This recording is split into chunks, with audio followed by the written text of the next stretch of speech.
Hey everyone, welcome back.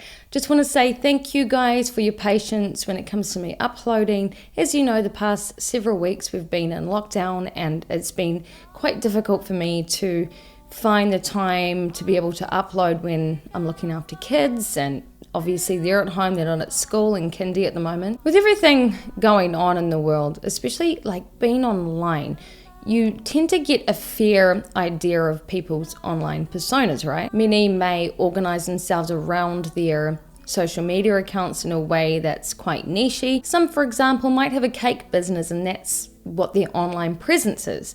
Others, however, may use their quote-unquote personalities to push their social media accounts, how they present themselves to the world, and of course they do this via posting certain things to fit their personal narrative, and that's their profiles, that's their online persona. Today I want to look at how we express empathy, especially online, and the difference between how to spot a real empath and a fake empath. The reason I want to focus on online presence in particular is because that tends to be where we all are globally at the moment. To sum up this video before we begin, just so that you guys can get an idea of what you're getting yourself into, pretentious empathy is oxymoronic.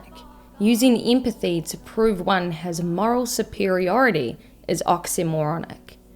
Empathy above objective risks becoming dictatorial. So today, we're going to be looking at how to spot fake empathy.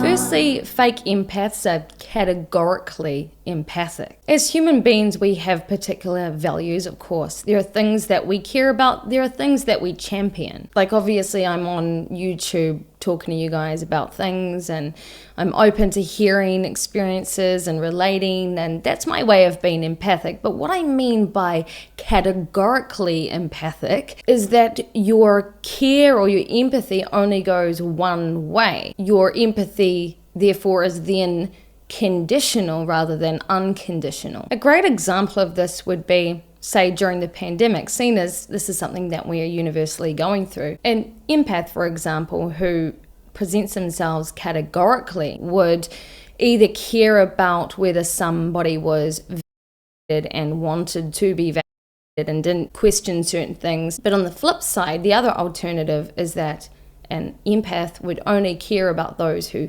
choose not to be vaccinated because they believe there is an agenda, for example. Now, the issue isn't which side of the fence you sit on.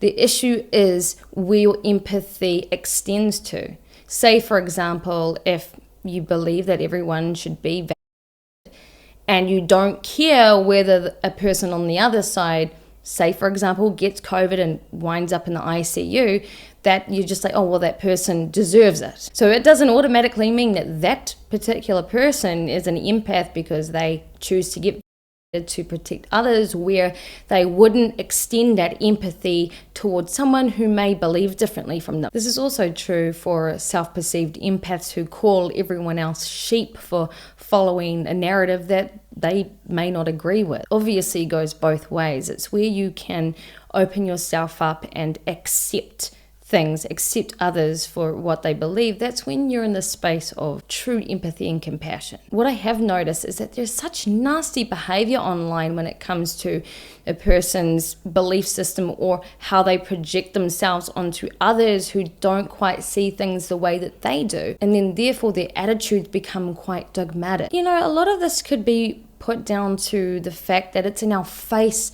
24/7 constantly. You turn the TV on or you scroll and then you'll see something about the pandemic, and there'll be something about what others should do or what they should not do. But when it comes to dogma, that's not empathy. Empathy is more of a universal vibe. Again, you can have your values and you can believe certain things and pursue certain things according to those beliefs, but it's where we dehumanize people for thinking differently that of course isn't indeed being empathic. We all know people who wear empathy like a badge. They pretend like they're empathic, but they have to show others that they're empathic. That isn't being an empath. This one, actually, I could argue may be narcissistic or a narcissistic behavior. We all have this image of a person giving food to a homeless person, but they're filming themselves giving food to the homeless person. And then they proceed to upload it to social media, get likes, and voila. Would they still be feeding the homeless if they didn't have a social media account to put it on? Another example could be celebrities, for example, when they get up to do their speeches at award ceremonies, and their speeches mainly consist of social justice issues, like they care, like they're being the champion of the cause. Meanwhile, the setup of these award ceremonies may consist of kicking out homeless people hanging around those areas.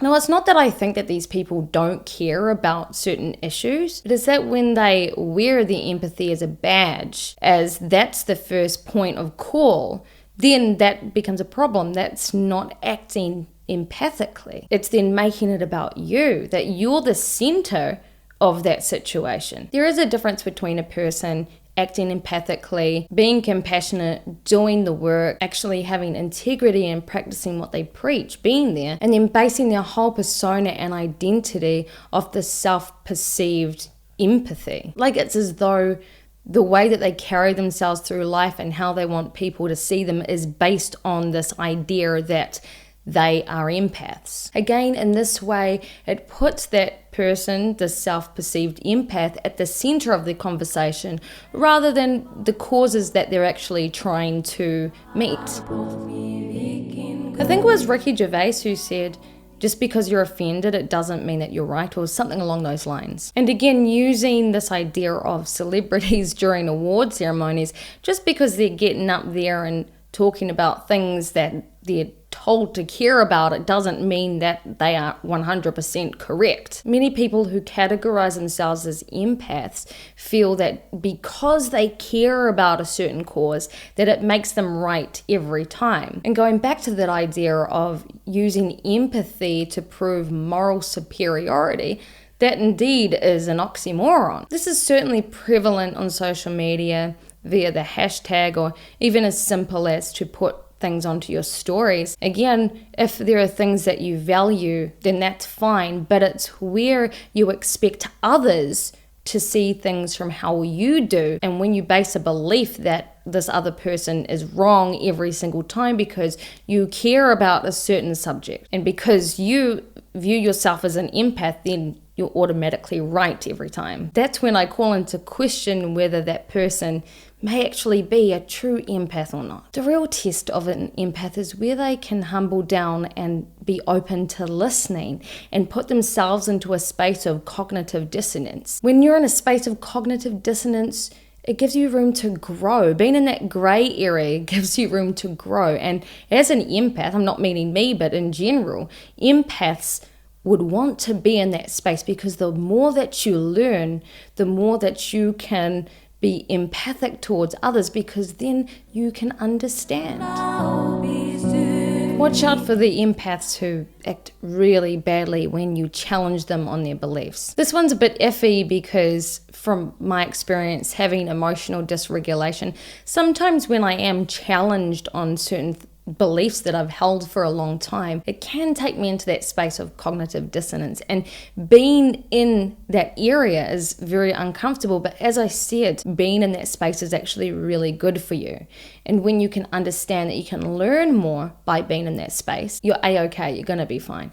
However, I'm more referring to people who continue to be angry or react badly constantly. They don't like to be challenged on their beliefs. They don't like to be told that they're wrong. For example, they may use manipulative tactics like gaslighting to make you feel like you're in the wrong or that you hold wrong beliefs. An empath, for the most part, doesn't mind being challenged, at least fundamentally, but someone who may be a narcissist does, because they like to feel that they are morally superior to others. And again, it goes back to this idea of using empathy as this moral superiority over others, where It's an oxymoron. Now, there's no denying that many narcissists or people who have the dark triad personality use this persona of empathy in order to shift certain narratives, in order to manipulate people. So to conclude, the difference between a real empath and a fake one, or maybe a narcissist, is that a real empath doesn't mind being in that space of cognitive dissonance. They would prefer to express the empathy as wide as possible, even to people whom they don't agree with. Real empaths don't use their empathy as a badge, as a virtue signaling badge, in order to feel like they have moral superiority. Real empaths do the work because they genuinely care about their causes, and those causes are at the forefront of their purpose. And on the other hand, fake empaths, while they may care about certain causes, that's not their focal point. Their focal point is feeling like they have moral superiority. Their focal point is to gain attention, and their focal point is to be able to influence. They puff out their chest, puff out their feathers, and be like, look at me. Anyway, you guys, I hope you enjoyed this video today, and I'm looking forward to uploading more. For now though, I hope you guys have a good day, night, morning, evening, wherever you are in the world, and I'll see you guys all again for the next video. Bye!